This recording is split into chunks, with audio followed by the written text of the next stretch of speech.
पहले ये मान लीजिए कितना सेंटीमीटर क्यूब हो जाएगा, 8 सेंटीमीटर क्यूब हो जाएगा, वो है सेल स्थिरांक।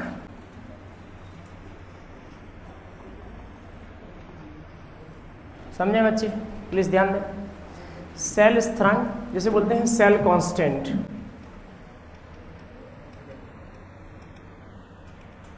क्या है सेल स्थिरांक, क्या है सेल कांस्टेंट? सेल कांस्टेंट जो होता है या सेल स्थिरांक जो होता है ये होता है L/A। क्या होता है आपका? L/A। L/A का मतलब क्या है? ये L और A वही है जो हमने रेजिस्टेंस में पढ़े हैं, L और A, ठीक है, बट इसमें थोड़ा सा अंतर है, हल्का सा। सेल के लिए L और A का सेंस अलग है, जबकि तार में वो L और A अलग बनता है। वहाँ पर लेंथ का मतलब होता है तार में पूरी लंबाई तार की, और A मतलब उसका अनुप्रस्थ काट का क्षेत्रफल। यहाँ पर सेल का मतलब है सेल में जो इलेक्ट्रोड्स डाले गए। आपने फिजिक्स में पढ़ा है क्या अभी? द्वितीयक सेल, प्राथमिक सेल नहीं पढ़ा, कोई बात नहीं। सो आपका जो सेल के अंदर में इतना हिस्सा तो थोड़ा मैंने बताया ही था स्टार्टिंग में भी, जो आपका विद्युत अपघटनी चालन जो होता है उसमें सेल में 2 इलेक्ट्रोड्स जले होते हैं, कैथोड एनोड जिन्हें बोला जाता है। इनके अंदर मान लीजिए यहाँ से यहाँ पूरा सर्किट बनाया गया है, उसको फिलहाल के लिए छोड़ देते हैं। इन 2 इलेक्ट्रोड्स के बीच की दूरी, 2 इलेक्ट्रोड्स की बीच की दूरी, ये क्या कहलाती है आपकी? L। और इसका अनुप्रस्थ काट का क्षेत्रफल वो क्या कहलाता है आपका? A। सो इस L और A का अनुपात जो कहलाता है वो कहलाता है सेल कांस्टेंट या सेल स्थिरांक। ये हमने इलेक्ट्रोड फिक्स कर दिए, मान लीजिए कि कोई इलेक्ट्रोड जिंक का ले लिया, कोई कॉपर का ले लिया, ऐसा कुछ मान लेते हैं, और इसके अंदर कोई विलयन डाला, मान लीजिए कि Al2SO4 ऐसा कोई टाइप का डाल दिया विलयन। कोई भी नहीं डाल सकते हैं, पढ़ेंगे हम इसके बारे में, लेकिन फिलहाल के लिए डाल दिया हमने कोई विलयन। अब चक्कर क्या है कि यहाँ से यहाँ जो चालन होना है वो चालन आपका इस विद्युत अपघटनी जो आपने प्रकार पढ़े, विद्युत अपघटनी चालन को प्रभावित करने वाले कारक, उन सभी पर निर्भर कर रहा है। मतलब आयन कितने हैं, आयन का मूवमेंट कितना हो रहा है, श्यानता कितनी है, कंसंट्रेशन या तन्यता कितनी है, या मान लीजिए कि आपका सांद्रता कितनी है, इन सब बातों के ऊपर निर्भर करेगा। सुने यहाँ पर। सो आपका जिंक, कॉपर 2 आपका ले लिए थे, इसके अंदर मान लीजिए विलयन जो लिया था, विलयन के ऊपर निर्भर कर रहा था, विलयन के पदार्थ के ऊपर निर्भर कर रहा था, उसके आयन की गिनती पर निर्भर कर रहा था, सांद्रता पर निर्भर कर रहा था, ये सब बातों पर निर्भर कर रहा था कि चालन कैसा होना है। लेकिन अगर ये सेल फिक्स है तो जो तुम्हारा ये वाला कैलकुलेशन है, जो ये वाला कैलकुलेशन है, ये वाला कैलकुलेशन थोड़ी बदलेगा यदि मैंने पदार्थ बदल दिया तो। भाई मैंने NaCl की जगह KCl डाल दिया इसमें, या कोई और डाल दिया, Al2SO4 डाल दिया, कुछ ऐसा टाइप का डाल दिया। यदि कुछ ऐसे टाइप के पदार्थ डाले हैं तो क्या ये L बदलेगा, दूरी बदलेगी? क्या ये A बदलेगा? नहीं बदलेगा, वो इस सेल के लिए फिक्स रहेगा। सो इसलिए एक अलग से इसे क्वांटिटी के रूप में पढ़ा जाता है सेल स्थिरांक को, क्योंकि L/A का रेशियो सबके लिए क्या रहेगा आपका? सेम। जैसे कि इस पदार्थ, इस सेल में सेल स्थिरांक वही रहेगा। अगर आपने इसका पेस्ट निकाल दिया, काला वाला जो इसके अंदर पेस्ट निकलता है, कोई दूसरा पेस्ट डाल दिया, मान लीजिए उससे भी सेल काम कर रहा है, तो आपका सेल स्थिरांक फिक्स रहेगा, L/A फिक्स रहेगा। सो सेल के लिए ये कांस्टेंट है, सेल कांस्टेंट जिसे बोला जाता है या सेल स्थिरांक बोला जाता है। पहला किस, इसका उपयोग कहाँ किया जाता है? हेलो प्लीज, इसका उपयोग कैसे किया जाता है? इसका उपयोग किया जाता है पहले, मतलब इसके अंदर आपको एक चीज पढ़नी है, सेल स्थिरांक का calculation, basically determination of cell constant, determination of cell constant, cell स्थिरांक का मापन। ये अपने आप में एक विषय है, मतलब एक टॉपिक है। क्यों होता है सेल स्थिरांक और क्यों हम इसे अलग से पढ़ते हैं? क्या हम L और A नहीं निकाल सकते हैं क्या? उससे निकाल दीजिए। सी, L और A निकाल सकते हैं जब सेल काफी बड़ा हो, तो निकालोगे ना। अब तुम्हारे ये बटन सेल आते हैं जो घड़ी वगैरह में यूज होते हैं, अब इतना सा सेल है और उससे भी छोटे सेल आते हैं। यदि इतना सा यदि सेल है तो उस सेल के लिए आपका L और A का मान निकालना आसान नहीं होता है, लेंथ का और एरिया का मान निकालना आसान नहीं होता है। बड़े सेल हैं, बड़े सेल में एल का वैल्यू निकालना, जैसे कि ये कमरे के बराबर ही है कोई सेल, ठीक है ना, बड़ी बैटरी है, ठीक ना ध्यान, और उसमें इलेक्ट्रोड यहाँ डिप्ड हैं, यहाँ एक इलेक्ट्रोड डिप्ड है, इन दोनों के बीच की दूरी को तो हमने लिया, मान लिया कि कोई भी स्केल और उससे निकाल दिया कितने सेंटीमीटर के बीच की दूरी है, या मान लिया कि उनका क्रॉस सेक्शनल एरिया क्या आ रहा है। अब जो बटन सेल हैं बहुत छोटे छोटे सेल हैं, उनमें ये कैलकुलेशन होना ही नहीं है। बटन सेल 1 सेंटीमीटर से छोटा तो उसका ही लेंथ है पूरा, उसके अंदर भी मिलीमीटर में आना है वो कैलकुलेशन। सो ये डिफिकल्ट पड़ जाता है सेल कांस्टेंट की वैल्यू को निकालना, कि कैसे निकाली जाए, एल और ए का रेशियो कैसे निकाला जाए, और ये हमारा इन सब चीज़ों में रेजिस्टेंस हो या किसी प्रकार की चीज़ों में कैलकुलेट होना ही है। सो ना इन दैट केस अब कैसे यहाँ पर कैलकुलेट करते हैं उसका आपको समझना है आज। सो यहाँ पर क्या किया जाता है, यहाँ पर जिसे कहते हैं, एक फार्मूला लिखने वाला हूँ मैं यहाँ पर, R इजिकल टू है रो एल बाई ए, सभी जानते हैं। कंडक्टिविटी चालकता 1/, प्रतिरोधकता सभी जानते हैं ये बात भी। रो का वैल्यू RA/L लिख देंगे, कुल मिला के क्या आ जाएगा L/RA, सही है भाई। यहाँ से ये वाली वैल्यू उठा के मल्टीप्लाई करके लिख दी। L बराबर क्या हो, K बराबर क्या हो गया, इसको क्या मैं 1/R L/A लिख दूँ, कोई दिक्कत नहीं है। इसी वाली वैल्यू को R अलग कर दिया, L अलग कर दिया। ये क्या है आपकी, ये है आपकी चालकता या विशिष्ट चालकत्व, ठीक है ना। 1/R ये क्या है आपका चालकत्व, ये क्या है आपका चालकत्व। भाई R क्या है, प्रतिरोध है, 1/, प्रतिरोध क्या रहेगा, चालकत्व रहेगा, और इनटू में ये जो है L/A, ये क्या है सेल स्थिरांक, सेल कांस्टेंट।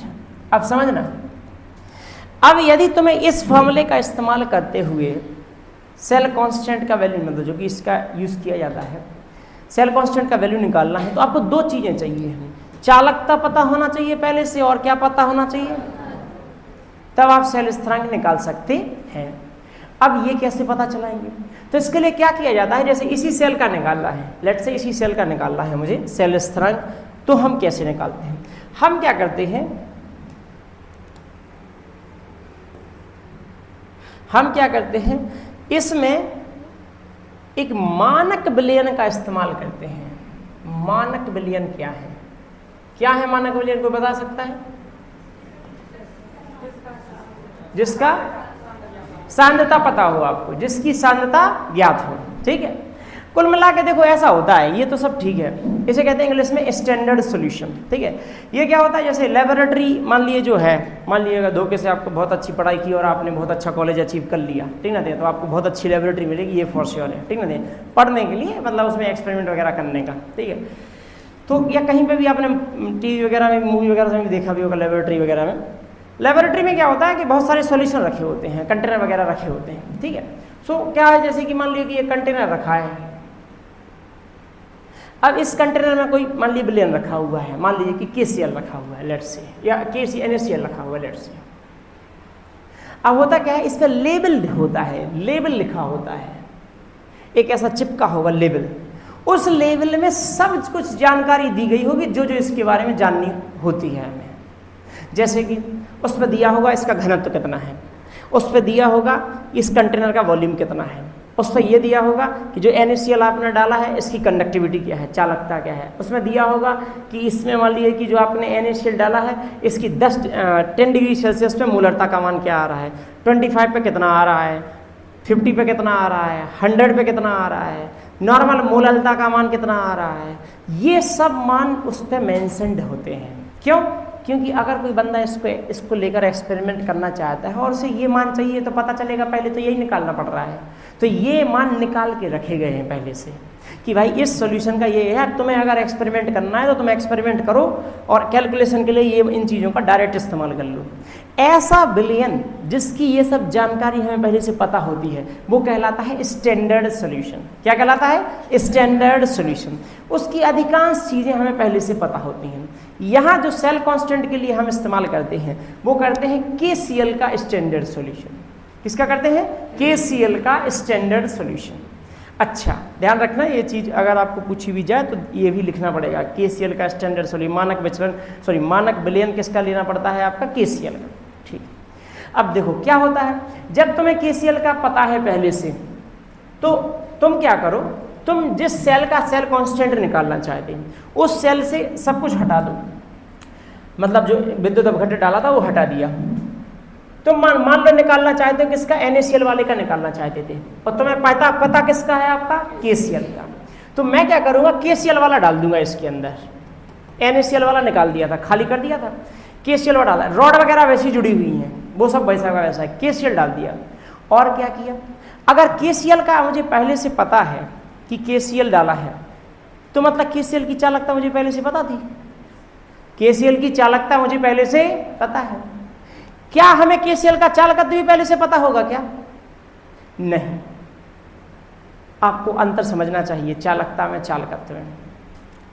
एक गिलास लिया, मैंने समझाया भी था क्लास में, एक गिलास जल लिया, जल के अंदर मैंने NaCl डाला, घोल दिया पूरा तरीके से, हर जगह पे आ गया सेम। इसका 1 लीटर है आयतन, ठीक, 1 लीटर आयतन। इसका चालकता जो भी मान है 0.2 है, मान लेते हैं, ऐसे ही मान लिया, ठीक है। चालकत्व कुछ और है, 0.8 है, समथिंग है। अगर मैंने इसमें से 1 चम्मच ले लिया तो उसका चालकत्व बदल जाएगा, लेकिन चालकता, कुछ गेम समझ में आ रहा है? क्योंकि चालकता हर सेंटीमीटर क्यूब पे डिपेंड कर रही है, लेकिन चालकत्व कितना विलयन है उस पर भी निर्भर करेगी। सो चालकत्व बल का ये बिल्कुल वही कैलकुलेशन है कि एक पूरी लंबी वायर ले ली, प्रतिरोध जो है पूरी लंबी वायर पर निर्भर कर रहा है, लेकिन प्रतिरोधकता केवल इतने, आधा वायर काट भी दिया तो भी प्रतिरोधकता नहीं बदलने वाली है, आधा का आधा, आधा का आधा काट दिया तो भी नहीं बदलने वाली है प्रतिरोधकता, क्योंकि 1 सेंटीमीटर की डिफाइंड होगी वो। लेकिन यदि आपने पूरा वायर लिया, जितना लंबा वायर लेते चले गए, प्रतिरोध उतना बढ़ते चला गया, चालकत्व उतना घटता चला गया। कहने का मतलब ये है कि विलयन में, अब इस सेंटेंस को याद रखना जो मैं बोल रहा हूँ, चालकता या प्रतिरोधकता पदार्थ का गुण है। किसका गुण है? पदार्थ का। प्रतिरोध या चालकत्व वस्तु का गुण है। वस्तु और पदार्थ में अंतर है, समझ में आया? मतलब पदार्थ जिसका वो बना है, तुमने कितना लिया उस पर कोई निर्भर नहीं कर रहा है। NaCl का गुण है वो, ना कि आपने 10 किलोग्राम NaCl लिया, इसका गुण है। तो यदि आपने ज्यादा ले लिया पदार्थ तो चालकत्व तो प्रतिरोध तो बदल जाएगा, लेकिन चालकता नहीं बदलेगी, ना प्रतिरोधकता बदलेगी।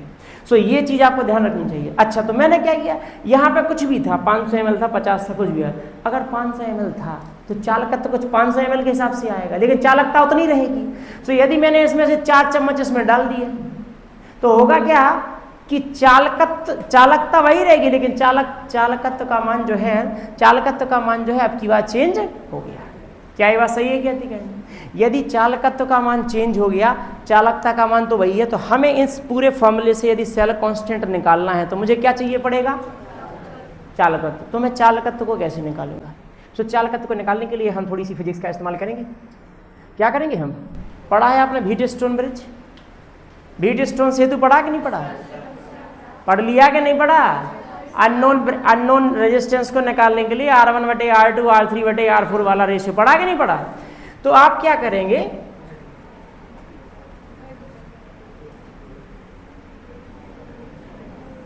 हल्ला नहीं, प्लीज शांत रहिए।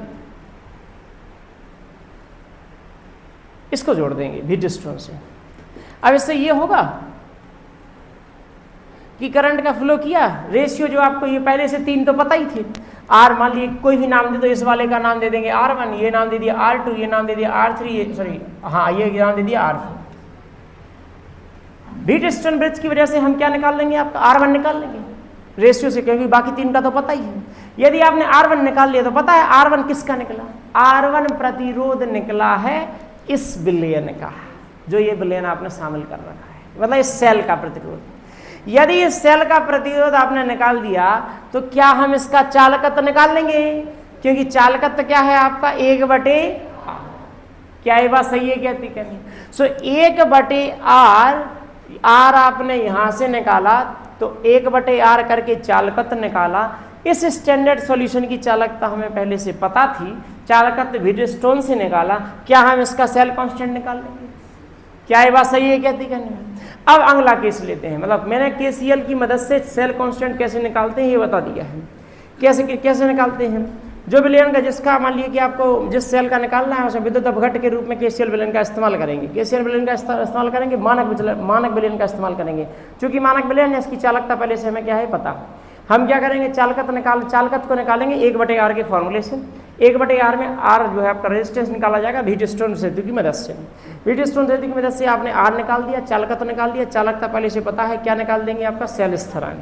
सेल स्थिरांक पता चल गया। अब किसी ने कहा बताइए इसका NaCl का कैसे निकालेंगे, NaCl का कैसे निकालेंगे? तो अब देखो क्या होगा कि KCl की पहले से चालकता पता थी, सो आपने चालकत्व निकाल के ये सेल कांस्टेंट निकाल दिया।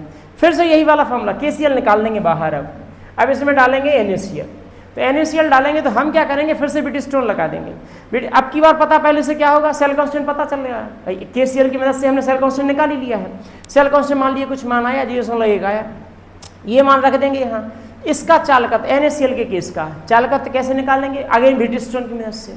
चालकत्व निकाल दिया, गुणा कर देंगे, क्या निकल आएगी आपकी चालकत्व। तो यदि किसी ने कहा किसी विलयन NaCl या किसी विद्युत अपघट्ट NaCl की चालकता सेल स्थिरांक की मदद से या मानक विलयन की मदद से कैसे निकालते हैं, तो तुम्हें 2 बार विलयन समझाना पड़ेगा। एक बार समझाना पड़ेगा कि सेल स्थिरांक कैसे निकालते हैं, अगली बार समझाना पड़ेगा सेल स्थिरांक पता चल गया, चालकत्व पता चला के क्या निकाल लेंगे आपकी। पहली बार में KCl डालेंगे इसमें, दूसरी बार में क्या डाल देंगे NaCl, या जिसका भी निकालना है कहने का मतलब ये। सो इस तरीके से कैलकुलेट किया जाता है, ना कि L और A के मान से।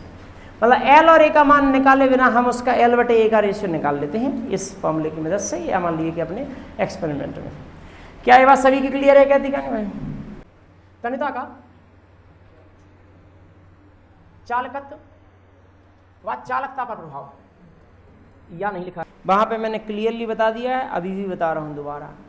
जो आपने 5 कारक लिखे थे ना, जिसमें प्रश्न था विद्युत चालकत्व को प्रभावित करने वाले कारक या विद्युत अपघटनी चालन को प्रभावित करने वाले, उसमें मैंने वहां पे ये बोला था जहां जहां चालकता शब्द यूज हुआ है वहां चालकत्व है।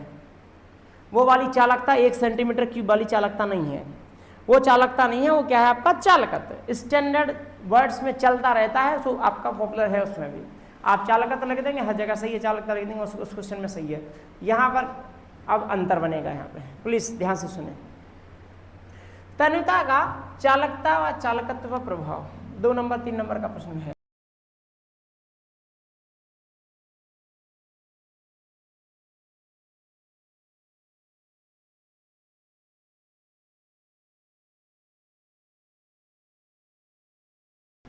मान लीजिए कि जो चौकोर बॉक्स लिखा है ये सब क्या है, 1 सेंटीमीटर क्यूब आयतन है। ये क्या है आपका 1 सेंटीमीटर क्यूब आयतन, ठीक है। और हर एक आयतन में 2-2 हैं, 2-2 आयन आए हैं। लेट्स से यहाँ 2 आए हैं, यहाँ 2, यहाँ 2, यहाँ 2, यहाँ 2, यहाँ 2, यहाँ। अरे कुछ और आएंगे, आसान रखने के लिए कह दिया, 2-2 आए हैं, ठीक है। मैंने क्या किया, इसमें एक दूसरा विलयन तैयार किया इतना ही का, उसमें मैंने बाकी आयन वैसे ही रखे, लेकिन मैंने क्या किया उसमें तन्यता बढ़ा दी, H2O डाल दिया और ज़्यादा डाल दिया, ठीक है। यदि H2O डाल दिया तो क्या मैं कह सकता हूँ, मान लीजिए इसका डबल कर दिया सीधा, तो अब की बार पहले ये मान लीजिए कितना सेंटीमीटर क्यूब हो जाएगा, 8 सेंटीमीटर क्यूब हो जाएगा। अब की बार 16 सेंटीमीटर क्यूब कर दिया, 1 2 3 4 5 6 7 8, वैसे ही अब ये दोबारा भी है ऐसे ही है।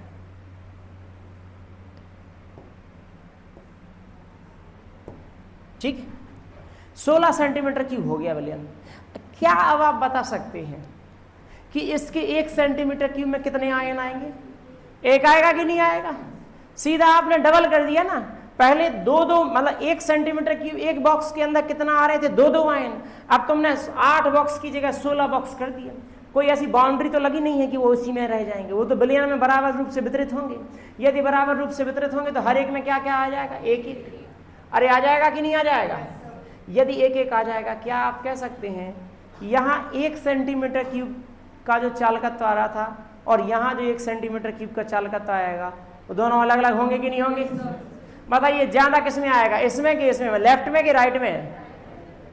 ए में या बी में ज्यादा चालकत्व का मान 1 सेंटीमीटर क्यूब वाले चालकत्व का मान ए में ज्यादा आएगा कि बी में? ए में या बी में? ए में आएगा। क्यों आएगा? क्योंकि 1 सेंटीमीटर क्यूब में जो चालकत्व के लिए आयनों की संख्या क्या है आपकी? अधिक। 1 सेंटीमीटर क्यूब में यदि आयन ज्यादा रहेंगे, जितना ज्यादा आयन होंगे उतना ही ज्यादा चालकत्व का मान आएगा, स्वाभाविक बात है। सो यहाँ 1 सेंटीमीटर क्यूब का मान क्या आएगा? ज्यादा। सो यदि मैंने, ध्यान से सुनना, यदि मैंने तन्यता बढ़ाई, आयन का काउंट यदि लेट से फिलहाल के लिए मान लेते हैं फिक्स, बात करते हैं स्ट्रॉन्ग और वीक पे, लेकिन फिलहाल के लिए यदि फिक्स मानते हैं तो आयन की 1 प्रति सेंटीमीटर क्यूब में आने वाले आयनों की संख्या क्या हो जाएगी? कम। सही है क्या दिखाने? यदि प्रति सेंटीमीटर क्यूब में आने वाले आयनों की संख्या घट जाएगी तो चालकता का मान, चालकत नहीं चालकता, चालकत नहीं, क्या बोल रहा हूं मैं? चालकता। 1 सेंटीमीटर क्यूब का चालकत्व बोल दो तो ठीक है, लेकिन आपको बोलना है यहाँ पे क्या? चालकता। ठीक है। सो चालकता का मान घट जाएगा यदि आपने तन्यता बढ़ा दी तो। ठीक है। अब सुनिए, चालकत्व का मान किस पर निर्भर कर रहा था? पूरे विलयन पे। किस पर निर्भर कर रहा था? पूरे विलयन में आयनों की संख्या तो यहां पे भी सेम है, यहां पर भी, दोनों जगह क्या है आपकी? सेम। यदि आयनों की संख्या दोनों जगह सेम है तो अब आप बताइए पूरे विलयन में अब विद्युत का चालन या मान लीजिए कि जो आयनों का चालन जो है किस बात पर निर्भर करेगा? कितनी आसानी से वो मूव कर पा रहे हैं। क्योंकि दो ही बातें बताई गई थी कल कि या तो संख्या ज्यादा हो या फिर आसानी से मूव कर पाए। तो अब आप बताइए ए वाले में सभी लोग मूव कर पाएंगे आसानी से कि बी वाले में? बी वाली में। सही है क्या? दिखा नहीं भाई, क्योंकि बी वाले में क्या है? स्पेस अधिक। यदि स्पेस अधिक है उनके बीच में दूरियां क्या हो जाएंगी? ज्यादा। दूरियां ज्यादा हो जाएंगी, उनके बीच में लगने वाले बल क्या हो जाएंगे? कमजोर। बल यदि कमजोर हो जाएंगे तो आसानी से मूव कर सकते हैं। क्या ये बात सही है क्या? दिखा नहीं। सो देखिए, चालकत्व और चालकता के ऊपर तन्यता का अलग अलग प्रभाव है, समझना आप ध्यान से। फिर से बता रहा हूं, चालकता यदि आप तन्यता बढ़ाते हैं तो प्रति सेंटीमीटर क्यूब में आने वाले आयनों की संख्या या प्रति सेंटीमीटर क्यूब में उपस्थित आयनों की संख्या क्या हो जाती है? घट जाती है। क्योंकि 1 सेंटीमीटर क्यूब में पहले ज्यादा आयन आ रहे थे, तन्यता बढ़ा दी तो अब क्या आएंगे? आपके कम आयन आएंगे। तो क्या हो जाएगा? चालकता का मान कम हो जाएगा। अब चालकत्व का मान चूंकि पूरे विलयन की कहानी है, सो पूरी विलयन पे ना 2 बातों पर निर्भर करेगा अभी भी। ये कैसा? एक बनेगा स्ट्रॉन्ग, प्रबल का केस, प्रबल विद्युत अपघट। एक बनेगा क्या? प्रबल और दुर्बल में दोनों में सेम चलता है, लेकिन दोनों में कारण अलग अलग होते हैं। क्यों होते हैं कारण अलग अलग? क्योंकि प्रबल पहले से लगभग आयनित था, पहले से 100 में से 99 आयनित थे ही। तो ऐसा नहीं है कि अगर हमने तन्यता बढ़ा दी तो बहुत ज्यादा आयनों की संख्या बढ़ने वाली है, वो तो पहले से ही थे। उनका केस है ये जो मैंने केस समझाया है कि क्या था कि वो ज्यादा पास थे, पहले से तो वियोजित थे ही। आयनों की संख्या तो बढ़ी जाएगी थोड़ी मोड़ी, लेकिन आयनों की संख्या के अलावा उनके बीच की दूरियां बढ़ जाएंगी। यदि दूरियां बढ़ जाएंगी तो उनके बीच में लगने वाले आकर्षण बल क्या हो जाएंगे? कमजोर, और आसानी से मूवमेंट होगा। तो प्रबल विद्युत अपघट्य का केस में जो यदि आपने तन्यता बढ़ाई तो आपका चालकत्व का मान बढ़ेगा। किस कारण से बढ़ा? यहाँ कारण कुछ और है। यहाँ कारण ये था कि उनके बीच में दूरियां बढ़ गई, जिससे उनके बीच का आकर्षण बल क्या हो गया? कमजोर। यदि आकर्षण बल कमजोर हो गया तो आसानी से मूव कर पा रहे थे। अब सुनिए, दुर्बल का केस क्या था? दुर्बल का केस कल भी समझाया था मैंने। यदि आप और ज्यादा जल मिला रहे थे तो दुर्बल का क्या होता? और ज्यादा आयनित हो रहा था। भाई उसका केस ये है ना कि ये 100 में से ये लोग तो क्या है? 99 लोग आयनित थे। और यहाँ केस है कि 100 में से 10 लोग क्या है? आयनित है। तो यदि आपने तन्यता बढ़ा दी तो स्पेस तो मिलेगा, वो अपनी जगह है ही, आयनों की संख्या भी बढ़ने लगेगी। आयनों की संख्या 10 से 11, 12, 13, 14, 15 बढ़ने लगेगी। सो दुर्बल विद्युत अपघट्य की तन्यता बढ़ाने पर यदि आप मान लीजिए कि जल वगैरह या ब्लैक वगैरह मिलाते हैं, तन्यता बढ़ाने पर उनका आयनन बढ़ जाता है, उनकी आयनों की संख्या बढ़ जाती है। सो इसलिए चालकत्व का मान भी बढ़ जाता है। क्या ये बात सही है क्या? दिखा नहीं है। सो ध्यान रखना, दोनों में चालकत्व का मान बढ़ा है, प्रबल में भी दुर्बल में भी। दोनों का कारण अलग अलग है। प्रबल का कारण है आकर्षण बल कमजोर पड़ना, पहले से आयनित थे क्योंकि। अच्छा, दुर्बल का कारण ये है कि आपका स्पेस तो मिलेगा, वो ठीक है, लेकिन आपका आयनों की संख्या भी बढ़ रही है। सो आयनों की संख्या बढ़ेगी, इसलिए आपका दुर्बल विद्युत अपघट्य की चालकत्व का मान बढ़ जाएगा। सो दोनों केस मैंने समझा दी है। फिर अनंत तन्यता। अनंत तनता जो है आपको मैंने समझा दी थी, कल 2 पॉइंट बताए थे अनंत तनता के बारे में। क्या 2 पॉइंट थे? अनंत तनता के 2 पॉइंट ये बताए थे कि कब किसे कहेंगे अनंत तनता, एक एक करके। क्या पूर्णतः वियोजित। पहला केस तो ये था कि आपका विद्युत अपघट क्या होना चाहिए, पूर्णतः वियोजित। और दूसरा क्या? नहीं, वो तो उसका आफ्टर इफेक्ट है कि उसके कारण कोटि का मान। उसका एक केस और बताया था कि कब आती है अनंतता। उनके बीच में विलय या जो आपकी आयन है, विद्युत अपघट की आयन है, उनके बीच में लगने वाला आकर्षण बल लगभग क्या हो जाए, नगण्य हो जाए या लगभग ना के बराबर हो। क्या ये बात सही है? कहते हैं। सो 2 केस थे। अनंतता किसे कहते हैं, अनंतता कब आती है, वो फिर उसका आफ्टर इफेक्ट ये है कि यदि अनंतता है तो उस केस में आपके वियोजन की कोटि का मान क्या आ जाएगा, आपका 1, पूरा वियोजित हो जाएगा, लगभग यही माना जाएगा। क्या ये बात सभी की क्लियर है? क्या दिक्कत नहीं है? तो इसी कहानी को थोड़ा सा है हम लिखना शुरू करते हैं।